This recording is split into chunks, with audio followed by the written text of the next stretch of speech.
to scramble now and take it down behind the line of scrimmage for the second sack of the night for the Greenbacks. All right, welcome to week one of the 2024 Coaches Show. As always, I'm Cody Eastis, your host, joined by head coach of the Pratt High Greenbacks, Brent Hoelting. Brent, it's been a while. It has. Exciting. It's always fun, the first one of the year. I know. That means if we're back in here doing this, though, that means football season is near. Friday night, the Greenbacks host the Hoisington Cardinals, and we'll get into that matchup and break down here a little bit into the podcast, into the episode. But I always like to start off first, after not talking to you for a while, and it's just always a new class, a new transition from seniors out, seniors in, off season, all that fun stuff to go over. So walk us through a little bit of that kind of off season this year for the Greenbacks, into the summer camps, things like that, and we'll dive in there. Yeah, we had a great off season. I was really proud of this senior group. They are really an unselfish bunch. They don't care who gets the credit. No one puts themselves above anyone else. They just want to win. They just want to be successful. I thought they worked really, really hard. Our weight gains in the offseason were pretty substantial. Our speed gains were pretty substantial. We went into the summer, and we did more 7-on-7 than we've done. We played Kingman a couple times, Medicine Lodge.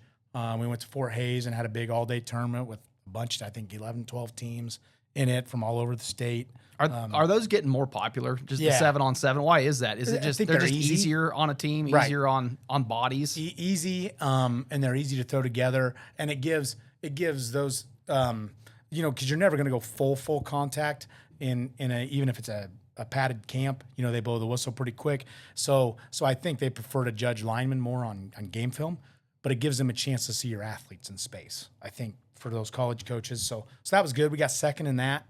And then that was with a bunch of, we beat Wichita East to go to the finals. And so I thought our kids approached that challenge well. We ended up going to McPherson for padded camp, went against McPherson and Wichita Heights there.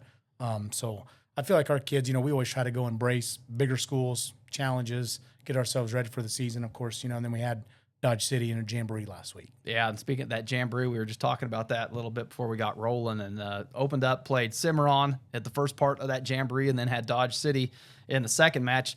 Pratt versus Cimarron really wasn't much of a match, and depending on how you judge a jamboree, they're hard to judge anyway, based kind of on the format. But Pratt versus Dodge City, that being the twilight or the premier matchup of the evening for us, I was waiting to see how we'd do. I was like, because Dodge City looked pretty good in their matchup, and then I knew there'd be some physicality when we saw Dodge, and boy, everybody I talked to, and my conclusion as well, pleasantly surprised with the way the Greenbacks looked. I think it was, correct me if I'm wrong, but I thought Dodge didn't score until the last play of their series against some of our against our Pratt. kids, our defense really, and we scored 5 times in 18 plays. Yeah. So on the offensive side of the ball, Pratt really able to do what they wanted to do with it, and on the defensive side, man, we looked physical everywhere up front. The secondary, the linebackers just really fly into the ball. And that's been a big emphasis. I think you know me well enough by now. That physicality. Yeah.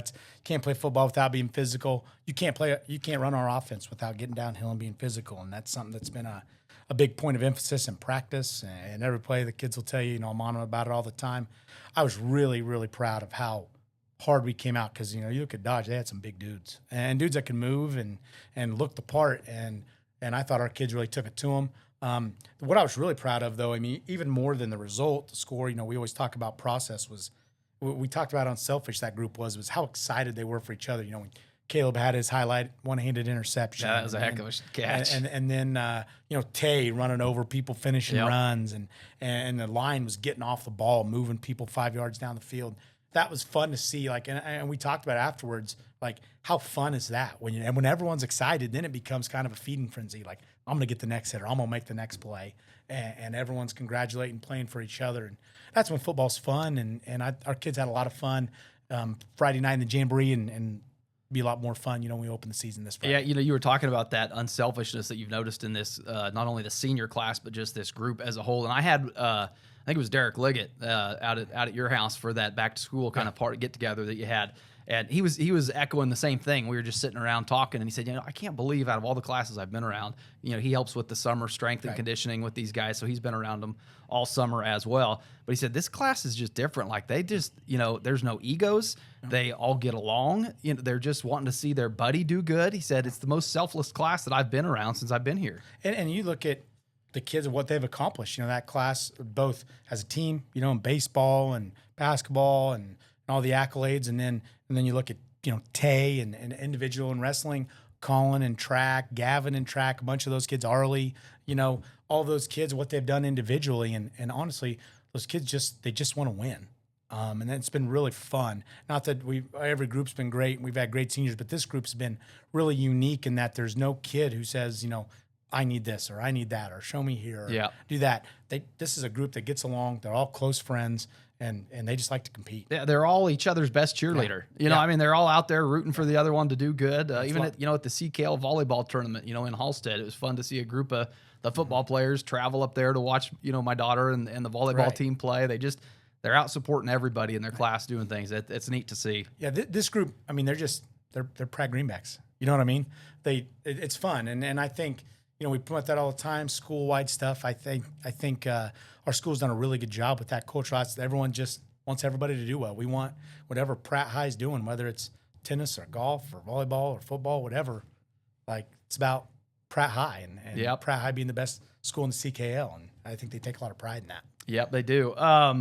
Heading into the new season this year, I didn't notice any new rule changes with Keisha, at least any that stood out. There's always some points of emphasis, things like that. One of the big changes, I suppose, football related, is the new classification, not classification, but sites location for state for anybody out there listening or watching. Going to get 3 games in one city now. So 6A, 5A, 4A will all be at Emporia, and at 3-2-1A at Hutch, and then the 2-8-man and the 6-man over in Greensburg. So you get a Friday night game and then 2 Saturday games. Just as long as you've been around Kansas high school football, how exciting is to see that change? Man, I'm so excited. I think it's awesome. I think it's been a long overdue because people want to go watch football.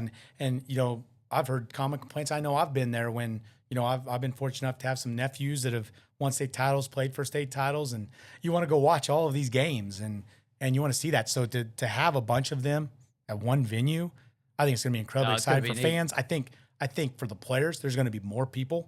Not that there's not usually a lot, but there's going to be even more when you can say, "Oh, I can buy tickets to all 3. Let's go." Yeah. Take the family out, have a weekend. It's awesome for Pratt having Greensburg hosting a bunch of them with us being one of the closest cities there. I think it'd be great for tourism commerce there. I think it's just going to be a lot of fun. I do too. It's just one of those things that you see Keisha do well. Yeah. And you're like, you got it, guys. Yeah. This one is a win for the fans. Great idea. Glad it went through. Other new things on the agenda. Any new mottos? Last year we've had Burn the Boats here for the Greenbacks. I haven't talked to you yet to see if there's any new mottos, any new sayings. What's the theme or storyline of the year? The historian that you are. I usually always like to hear what tale from the past that you've pulled up to motivate these boys. We haven't done that yet. What we've talked about a lot is brotherhood and brotherhood, and the fact that we talk a lot. You know me well enough. We preach toughness, physicality, but I told him the other day, like when everyone, I don't care who you are, is tough for people that they love. When it comes down to your family, your best friends, boyfriend, girlfriend, husband, wife, whatever. People that you love, you're going to be tough about. If something threatens them, you're going to be tough. You're going to do whatever it takes. And if we truly, and I think this group's bought in, we've talked about it, love each other, then we're willing to go that just a little bit extra on the field. We're willing to do whatever it takes. We're willing to sacrifice ourselves just a little bit more, make it hurt just a little bit more when you love the person next to you. And if this group, with all 11 of them, love each other every play and play for each other and just lay it on the line, I think they can be really special. It's going to be fun to watch them this year. Now kind of moving into the season. 9 seniors on the last I checked on the roster, unless you had any new 10, additions. Okay, 10. I was trying to count through on the roster on the CKL site there. I didn't have them listed individually, but 8 of those returning on the offensive side, 7 on the defensive side. So both sides of the ball going to have some experience entering this season, and then we expect some of the younger kids that we saw kind of sparsed in there last year to get a lot of playing time. Speak about some of those younger kids that will fill some of those holes that don't have returning starters. Yeah, obviously we lose a few seniors that were really instrumental the last few years, but we've had those younger kids have grown, and we always knew this going to be sophomore, junior class was athletic, and they have really. We talked about the speed gains. I mean, we've really done a good job. Obviously evidence our 4x400 one state, our baseball had a heck of a season. Coach Liggett does a great job with those guys in the summer. We work speed twice a week, every week during the school year. And I think that's really paid off. You've seen, Arlie Morrell had a K-State visit last weekend. Gavin Roop has really grown up and hit the weights hard. Caleb Strong, Kyler Barker, all of those guys. I could go on. Owens made a ton of advances. Blake Windsor's gotten even bigger, faster, stronger. And Tay, I could keep going. Yeah. And I know I'm going to miss somebody. But I think those kids have gotten a lot faster.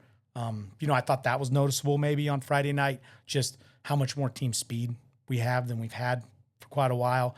And that, it just helps mask some things. You can make a wrong step and still get there. You can do some things. And then when you combine that with the 11 guys running the football like we had on Friday night, it makes your defense so much tougher. One of those young names that I know a lot of Pratt people were excited to see. We talked about it here before we got going, and I asked you if it was okay if we bring it up, an injury. You never like to talk about those early on in the season or see them. Pratt seemed to have a few throughout the years, and another big one to start this season off is freshman Cade Liggett, who out at the Jamboree ended up breaking a collarbone out there, so he's going to be sidelined for 8 weeks-ish, depending on how he recovers from that. But he was a kid that, watching him the last couple years progress through middle school, a lot of people were excited to see what he was going to do on a high school football field. And he's going to have plenty of opportunity to do that, just not quite as early as everybody was hoping to see. As hoping wanting, and Cade's a special kid. He really did a good job. And I thought seniors also, sometimes when you have a freshman coming in and you're like senior, kind of protective, and they were like, hey man, that kid can fly. He can really run.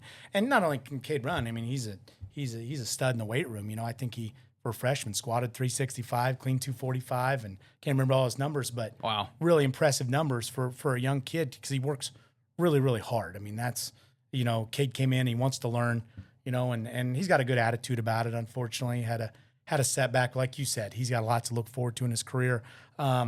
I told him the next 8 weeks, we're going to 8, 10, 6, whatever it is, we're going to learn. You're going to be a sponge. You're going to get back there, learn as much as you can, because obviously, there's a lot more to our offense than maybe you ran the last couple of years.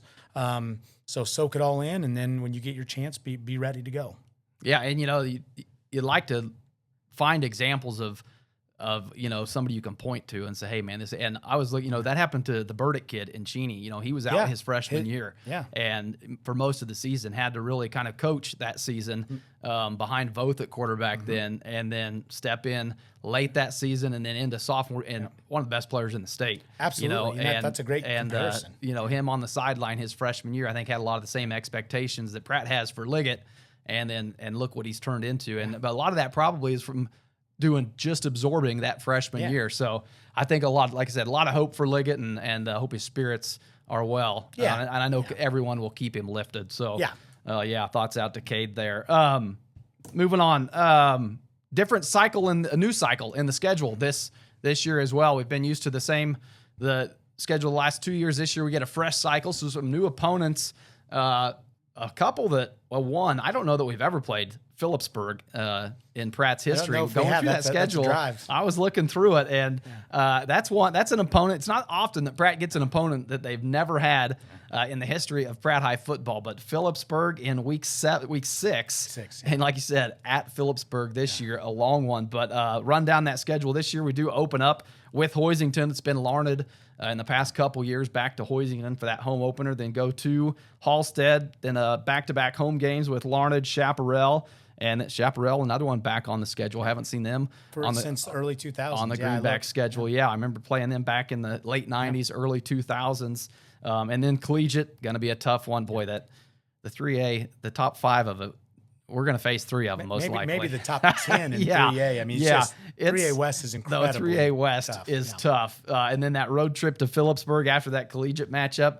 and then Clearwater, and wrap up with Cheney, who in the polls I saw come out today was ranked number 1 in 3A, just ahead of Andale. And so Pratt, with their work cut out, like you said, look, I was looking at those polls, 7 out of the 10 teams are from the West in that 3A poll. It's just and part of me wonders if sometimes the other ones are included because you have to include some Eastern. I mean, you got a lot of good West teams that aren't in there. Yeah. You know? Yeah, so it's going to be a gauntlet once again for the Greenbacks. But it's one you got to go through. You say it every year. Everybody's got to you got to knock somebody off to get there, and the Greenbacks hope to do it, starting with Hoisington Friday night. That Hoisington ball game, as we get into it now, head coach Zach Baird, always a tough coach, looking for his 100th win against us here at Friday night. And that Greenback Cardinal rivalry, really, back in the day I'd say it was Kingman, but that Hoisington Pratt rivalry I think has evolved, at least for the players today in the last decade or so, as Kingman kind of fell off of our schedule.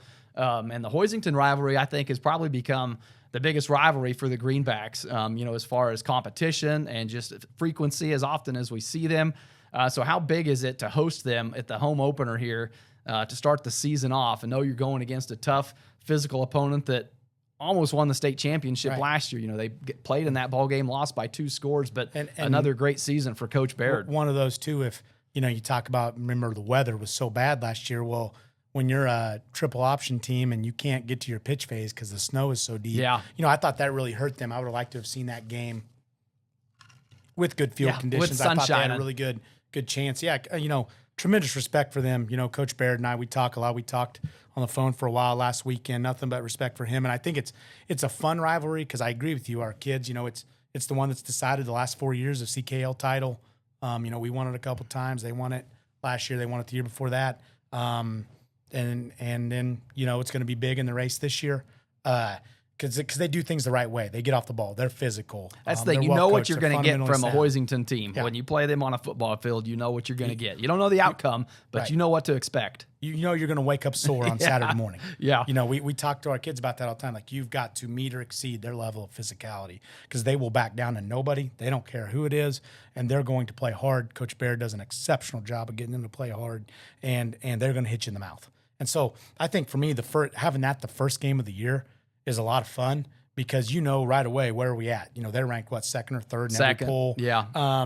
And rightfully so. They're going to be a contender again this year. They have, they lost Tony and they lost Caden Hoffman and some good guys, but they have a lot of returners back. A lot. Yeah. And they have a lot. I was really impressed with their athleticism. Of course, I don't know what Coach Baird puts in his water over there. They got a couple 300-pounders again. I know. They're always huge up front, and like I said, credit to him. Not only does he get them big, he does a great job in the weight room. He gets them to play really, really hard. So to me, that's a fun first matchup. Should be fun for everybody.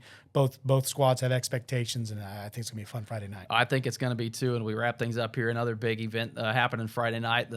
Be a big dedication memorial.